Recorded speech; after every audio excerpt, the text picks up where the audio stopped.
गुलामी के आखिरी दशकों में डॉक्टर साहब और गुरुजी जैसे महान व्यक्तित्वों ने इसे नई ऊर्जा देने का काम किया। आज हम देखते हैं राष्ट्रीय चेतना के संरक्षण और संवर्धन के लिए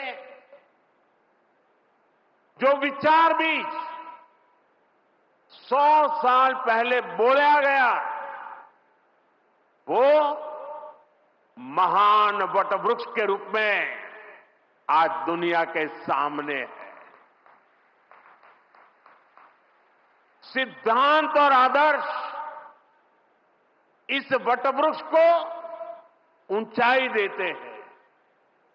लाखों करोड़ों स्वयंसेवक इसकी टहनी,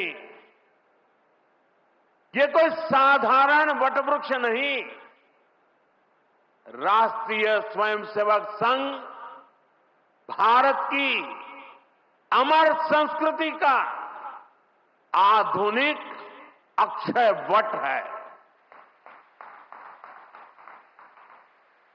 ये अक्षय वट आज भारतीय संस्कृति को,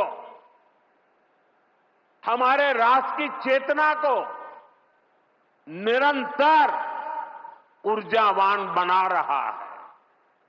साथियों, आज जब हम माधव नेत्रालय के नए परिसर का काम शुरू कर रहे हैं, तो दृष्टि की बात स्वाभाविक है। हमारे जीवन में दृष्टि ही हमें दिशा देती है। इसलिए वेदों में भी कामना की गई है, पश्चिम शरदः शतम, अर्थात हम 100 वर्ष तक देखें। ये दृष्टि आंखों की यानी बाह्य दृष्टि भी होनी चाहिए और अंतःदृष्टि भी होनी चाहिए।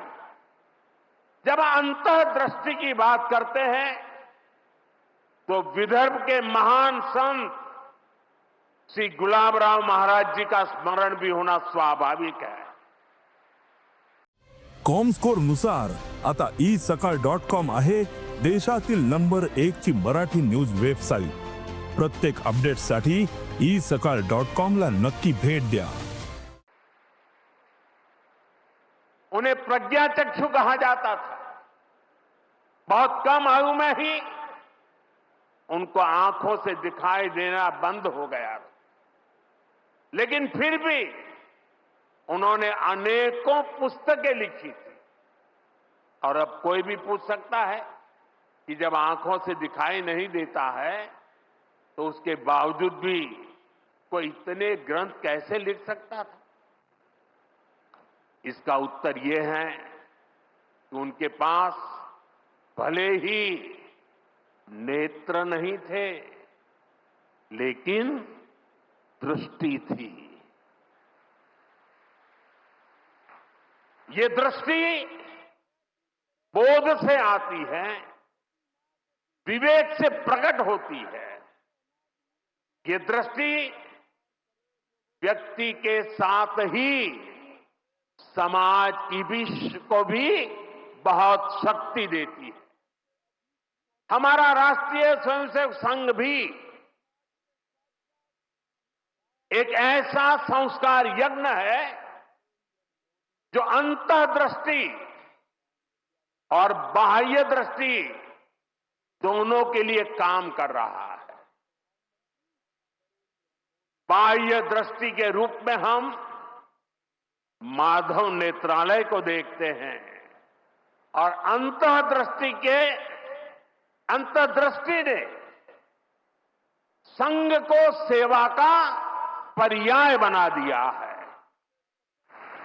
साथियों, हमारे यहां कहा गया है, परोपकाराय फलन्ति वृक्षाः, परोपकाराय वहन्ति नद्यः, परोपकाराय दुहन्ति गावः, परोपकारार्थमिदं शरीरम। हमारा शरीर परोपकार के लिए ही है, सेवा के लिए ही है।